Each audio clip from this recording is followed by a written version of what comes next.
In a world of 350 billion movie podcasts, two chumps have decided that now is the time for cult movies to engage in combat. Disagreements will be had, blood may be spilled, and voiceover artists most definitely will not be paid. This is Cult Film Face-Off. Hello and welcome to episode 2 of Cult Film Face-Off with Chet Roivers. Hello. And me, Nick Leonard. Every episode, we talk about two sometimes closely related, sometimes vaguely related cult films, discuss them, and then choose a champ. This episode, we are talking about Troll and Leprechaun, a battle of the diminutive ankle biters. So, first off, let's have a go at Leprechaun. and I do mean have a go at Leprechaun. Directed by Mark Jones, made in 1993. An evil sadistic, hell-bent on revenge leprechaun will stop at nothing to be reunited with his stolen pot of gold. The luck of the Irish is being packed and shipped to a little town in South Dakota whose luck may have just run out. Leprechaun. It's out. It's out of the crate. Do you remember how the film starts? The very first scene. I remember the first laugh, the first scene. Vaguely. Go. So basically, he goes, try as you will, try as you might, steals me gold, you're going to have to sit through 2 hours of complete and utter shite. I think I must have watched the director's cut where that wasn't in there. What was actually the first scene? I don't remember. The first scene is Warwick Davis singing, try as you will, try as you might, steals me gold, you won't live through the night. Oh, right, okay. The big laugh that I got was very, very early on because there is that scene and then there's a montage of shots of a car driving and then the titles come up, Leprechaun. I was like, put the titles after the bit with the leprechaun, not here's a load of car shots and then Leprechaun. Wrong way around. It made me laugh. Anyway, it made me laugh. It's like, that just seemed like a very, very terrible place to put the title. Okay. So Leprechaun. I mean, after watching the first 20 minutes, I was just willing Warwick Davis to burst out of that crate and start killing people. I mean, this is a terrible film. The acting is terrible.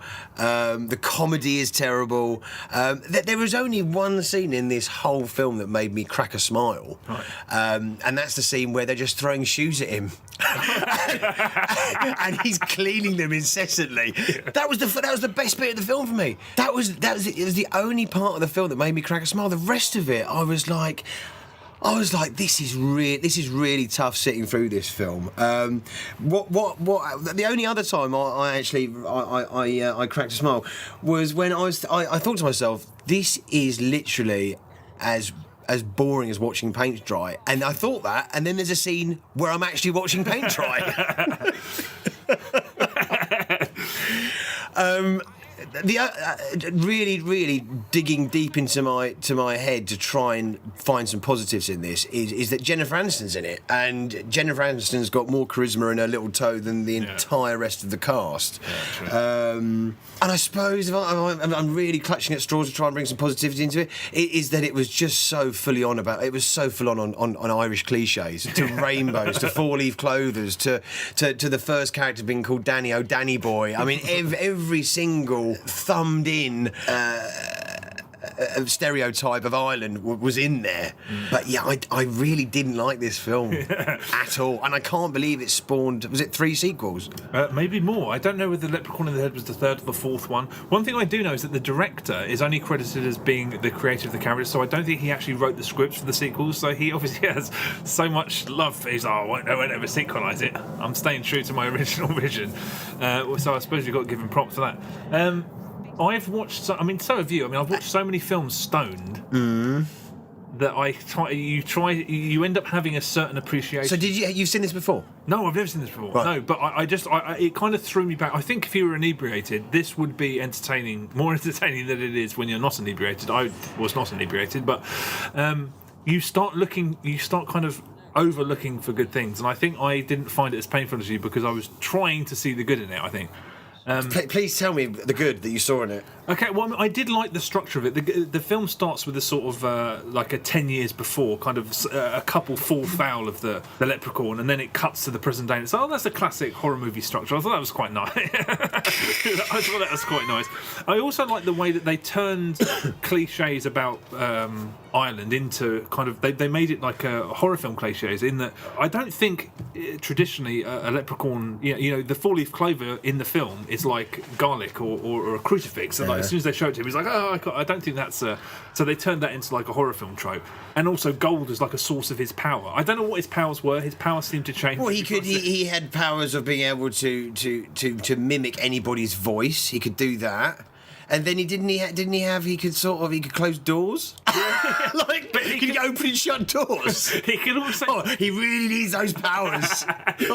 But he also could teleport anywhere he wanted. And yet there was a scene where he was driving a little kid's go-kart, and he got stopped by the police on the highway. It's like, well, I mean, just teleport away for God's sake. And then there was chases where he was one of the worst chases I've ever seen in a film was in this, where he gets pulled over by the policeman, and the kills were right. I mean, the kills were terrible. The kills were just either him sort of putting his claws in someone's face. The one exception to this is there is a kill. The pogo stick. The pogo stick. Death by pogo stick. Yeah, that was the only genuine. But it was so inventive kill. But it was so badly staged and shot that it was just fucking. I mean, it was laughable. I mean, it's terrible. I mean, this is not a good film.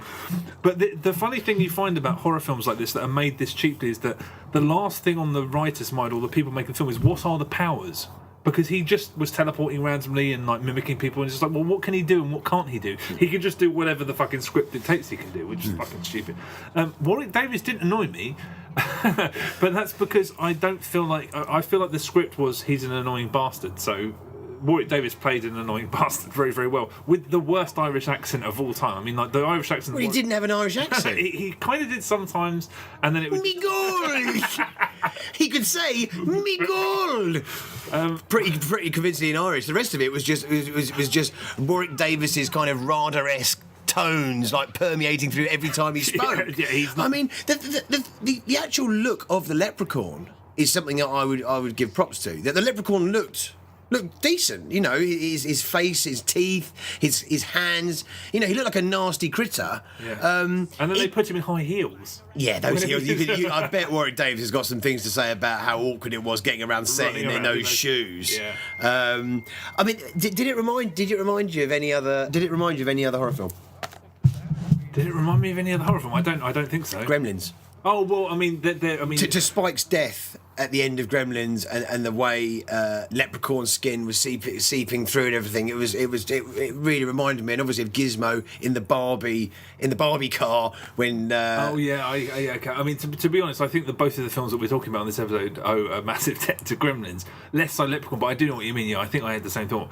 I mean, it's not a good film. At least it was reasonably. I mean, I did sort of crack a smile at the fact that it's the oldest joke in the book, but in the film there's three painters. A painting firm, essentially. They go around painting. And the brains of the operation is this little kid who's like 11, 12 years old. I mean, it's the oldest joke in the book where he's like explaining the legal problems if they can't. I mean, it's I can't actually believe you're saying this is positive, a positive thing, because that really fucking grounded my gears. As soon as it started, you've got like the adult and the kid, the role reversal, where he's obviously like an adult with learning difficulties. Yeah, I mean... And he's playing the kid, and the kid is playing a guy of his age. But the kid, I thought the kid was like an effective like kid. See, this is the problem with watching films this bad. I start thinking, hey, what is good about this? Where have they made a real effort and stuff? Terrible acting, cardboard characters, watching paint dry. There's actually a scene watching paint dry that actually really made me laugh. Because literally I was like, this is how I watch fucking paint dry. And their paint firm is called like, it is so bad. Three guys who paint or something. It sums up how imaginatively void the fucking film is. Three guys who paint. To be honest, Fuck. In terms of how, speaking of how, in terms of how imaginatively void it is, I love the fact that they keep shooting the Leprechaun with a shotgun, and whenever they shoot him with a shotgun, he's down. And they're like, "Oh, quick, we better do something!" Like while he's down and out, because it just he just had a nap. They shot a Leprechaun at point blank range with a shotgun, and then he'd just go and lie down for half an hour. But there was no damage to his body or his face. But this is why it doesn't make any sense. Is he invincible or is he not? Does he have certain powers? He's a leprechaun. It's not a good film. It also has probably one of the worst chase scenes ever, where Jennifer Aniston is running away from Warwick Davis, who is in a wheelchair, and they speed up the footage of Warwick Davis in the wheelchair. So you think, oh, okay, that's supposed to indicate that he's going faster than her and he's going to catch her up, and he doesn't. And it goes on for ages. It's just cutting between Warwick Davis. It's a really badly made film, but it's badly made in a way that kind of made me think. I like the kind of childlike. It's got a kind of childlike quality to it. Like if someone puts their hands in the door and someone slams the door, the hand just comes off. There's a moment where a child's go-kart with a pitchfork stuck to it can tip over a truck with 4 adults. Oh yeah. I mean, it's dumb. But it's reveling in how dumb it is. Yeah, but the thing is, though, is that what I think about is that it has those moments where I'm thinking, are they all thinking that this is everyone is cracking up at every gag here, because I mean it's awful. It's really, really bad, and I love movies that are so bad they're good, but this is just so bad. I actually didn't know. I actually thought this was a straight up horror film. So there's one bit where they're trying to kill the leprechaun, and it keeps going from side to side on a skateboard, pulling poses, and I go, oh. There's no horror. There's not one scene in it which is not goofed. Yeah. And trying to be played for laughs and slapstick, and it's a pity because, as I'll say again, is that the leprechaun looks decent. He looks quite nasty. His sharp teeth. He's got. He could be menacing with a decent script and a bit of decent direction, but they just goofed it. Yeah, and just the fact that the unimaginative kill, I mean, that can save a really mediocre horror film, or even a terrible horror film. Inventive kills. Yeah. When he killed the sheriff and just he stuck his hands in his face and went, and then that was kind of, again, inspired a really inane chase. Jennifer Aniston was she did stand out. The other characters they had in that film were just I liked the kid. I thought the kid was actually quite good. He was actually in Don't Tell Mom the Babysitter's Dead. Do you remember that film? Yeah, I do. Yeah, he was the kid in that. I thought he was all right in that as well. Just a likeable sort of kid, smart. I'm grasping at straws here. I mean, it was not a good film at all, but you kind of have to give it. No, you don't. I'm not giving it anything. No. I don't really have a massive amount more to say about it. It's just one of those films you sit and watch and you just think that was just a load of fucking rubbish. I've tried to be positive, but it was dog shit. That wraps that one up. Okay, all right. Yeah, Let's move swiftly on. So, next up, we have Troll, 1986, directed by John Carl Buechler. The Potter family have just moved into a rented apartment block. Unbeknown to them, an evil troll king, Torok, has chose the same apartment block to transform its inhabitants into trolls, an apartment block into his earthly kingdom. Once upon a time when the world was filled with wonder, little creatures shared the earth with humans. And magic was a way of life. Once Upon a Time is now. Empire Pictures presents Troll. The weirdest, the rowdiest, the most mischievous, and the scariest little creature of them all. Harry Potter Jr. expected to have a little trouble getting adjusted in his new neighborhood. But he never expected anything like this. Troll, where myths and legends come to life. I've seen this before. I had no recollection of it whatsoever. I saw it when I was about 12 or 13 years of age, and I remember renting this out from the local video shop alongside The Gate. And The Gate was a really good film. I remember with the kids that I was with, that I rented it with, The Gate was great. Troll left no resonating with whatsoever. Apart from, I remember that rooms in an apartment were turning into like an enchanted forest. Yeah. That's all I remembered. This is another really bad film. The Potter family, Harry Potter, the father of the family, and his young children, one of which gets possessed by a shape-shifting goblin, and then proceeds to go around knocking on doors of various other people who live in the apartment block, turning them into trolls. This was a shit film. This was a shit film. The kills. Let's try and mine some positives out of this film. Fairly decent kind of effects with the guy, the Lothario, who's trying to impress women, going into his room with his face kind of growing bigger and getting boily, then turning into a kind of a stool cactus that then turns into a kind of like a rainforest. That was, I suppose, done quite well. I mean, the thing about this is that it was trying to be every character. I mean, literally, it was like the first 25 minutes of that film, when it started, you're introduced to about 3 or 4 of the main characters at the top, and each one you're met, it's like, how kooky and how crazy. We're going to turn it up. We're going to turn it up. We're going to turn it up. Each character you meet is going to be completely nuts, and it tries really hard to be crazy and nuts and funny and out there, and it just misses the mark every time. I feel exhausted even trying to describe how that felt, but yeah, it was a slog. How did you find it? Well, I saw it when I was a kid, and the only thing I remember is the first scene where the little girl loses her ball in the washroom or whatever, and then there's a troll hiding behind it or whatever. I can't remember what happened. Well, I remember watching it as a kid, and that's as far as I got. So I must have been too scared to carry on watching it. I must have been quite young. Again, I think this is a horror comedy rather than a horror, and again, I thought it was just a horror film, but I did laugh at it a couple of times. Some of those eccentrics were funny. One thing I'll say about this film is, like Leprechaun, it just has a complete disregard for visual logic.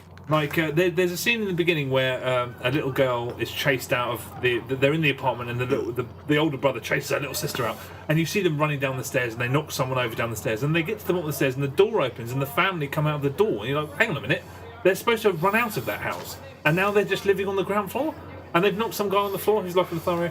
The Lothario of the block, who lives in their house, who impresses women by doing karate moves while listening to disco music. I mean, that really fucking made me laugh. The guy who is always working out and he refuses to take his headphones off.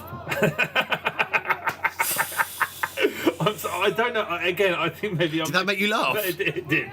It actually did. But aside from it trying to be funny and being funny, which you can debate, I mean, if someone told me that was the least funny thing of all time, I'd probably agree.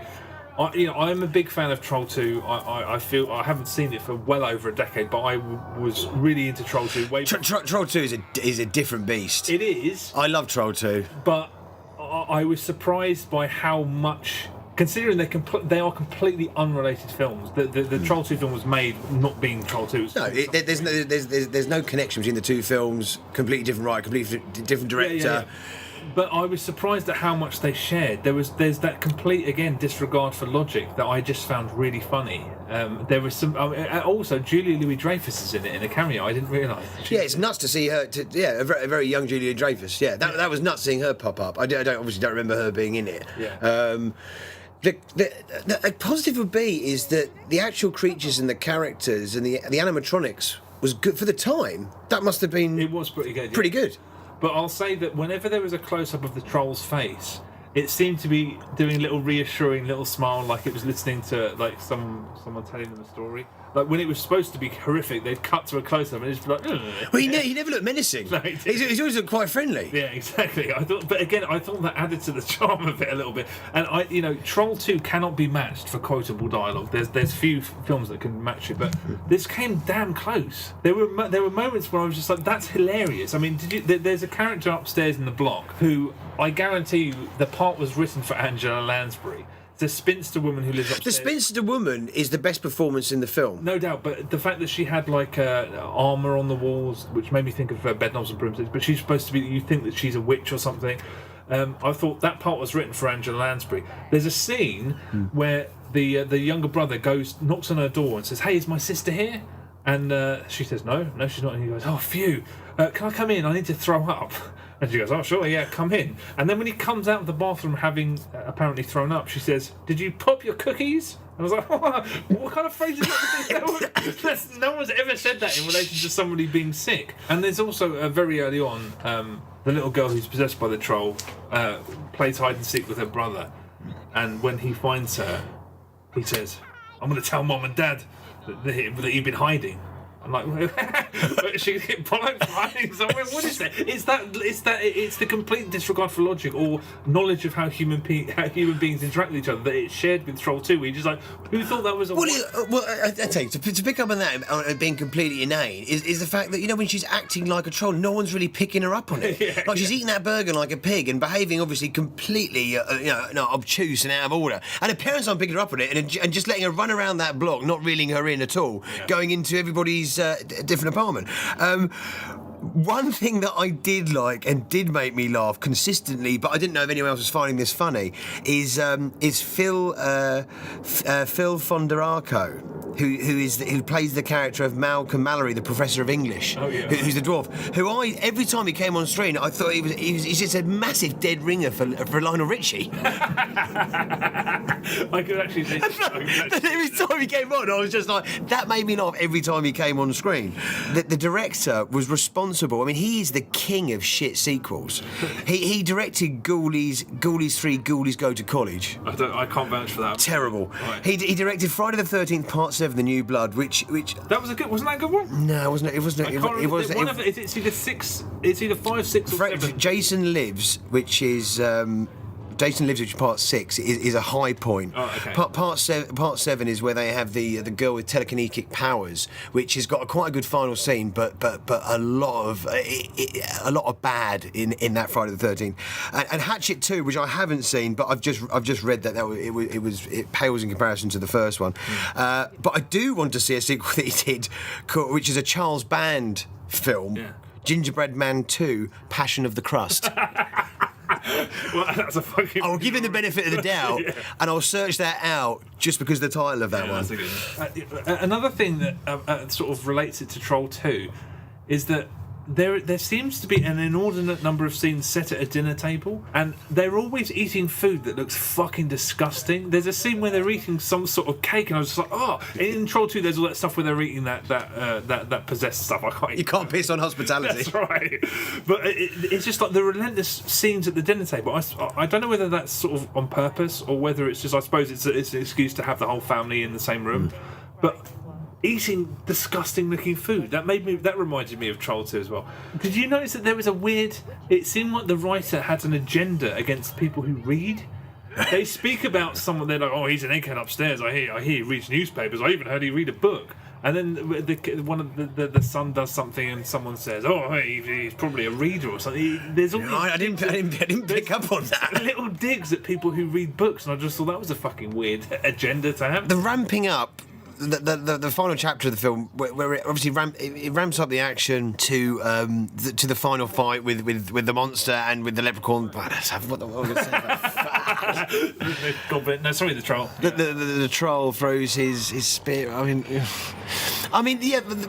My soft spot for the film, which was the animatronics in it were quite good. Yeah. I'm not going to lie, I laughed more than I thought I was going to, because it's one of those bizarre films that seems to have been made on another planet. There was another bit that really made me laugh. There's a scene where the brother is watching Godzilla or something on TV, and whenever they show him watching it, he's bobbing his head like he's listening to music or something. It's just like, I don't know why the director told him to do that, but they keep cutting back to him bobbing his head like, yeah, I'm listening to like a rock song or something, but he's watching Godzilla on TV. I mean, I don't know. I think in both instances I've been grasping at straws to try. It's commendable that you're looking at the positive through the quagmire of shit that we've waded through in these two films. I do not recommend that anybody goes and seeks these films out, for the love of God. No, go and watch Troll 2. Yeah, go and watch Troll 2. But I mean, if we're going to have to pick between Leprechaun and Troll, Where do we go? I'll tell you right now, I laughed way more at Troll. It's Troll because I hated Leprechaun so much. Troll, the time passed quicker with Troll, and the fact that it was an odd tone with actors really going over the top, and there was the Angela Lansbury, the old lady. That was a genuinely good performance. There was not a genuinely good performance in Leprechaun. But bar flickers of Kid was alright as well. yeah, you love that kid. It's just that The flickers of charm from Jennifer Aniston, but as a performance, as an acting performance, the bedlogs and broomsticks. I didn't find it as teeth-gnawingly frustrating as Leprechaun. So Troll would have to be the animatronics. The animatronics were good. There was a couple of good performances. Bedlogs and broomsticks upstairs, especially. And I could sit down and possibly have to watch through it again, but I'd have to be serious inebriated. Whereas Leprechaun, I could not. Like I said, I just laughed at Troll. I found bits of it genuinely funny. I mean, the bit where the Lothario of the Rock is trying to impress... Sonny Bono, of course, I completely forgot to point that out. How completely random was that? Julia Louis-Dreyfus and Sonny Bono in the same film. But yeah, when he's trying to seduce that woman by doing karate moves in front of the TV, in front of the window, and then he says, "Hey, you want some food? I've got some pancake mix." She's like, "All right." And he's like, "Yeah, go into the kitchen and cook some pancakes." It's just that traditional chauvinist shithead. But I mean, again, I laughed at that, and there's just something a bit more innocent. Whereas Leprechaun just seemed calculated and trying really hard. Yeah, it was trying really hard. So yeah, I'd say it's Troll. It's pretty much a fucking walkover. That's it in the can. Yeah, okay, all right. Thanks very much for listening again. Thanks, Al. We'll be back again in a couple of weeks' time. Check us out on Twitter, Facebook, YouTube, SoundCloud, CFFO, Cult Film Face Off, but it's normally hashtag CFFO. And yeah, we'll see you again. Take it easy. God bless.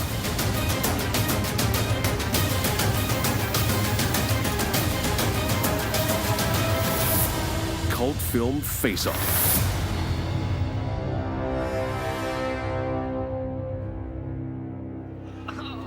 Now we're going to play. Do you want to play with me?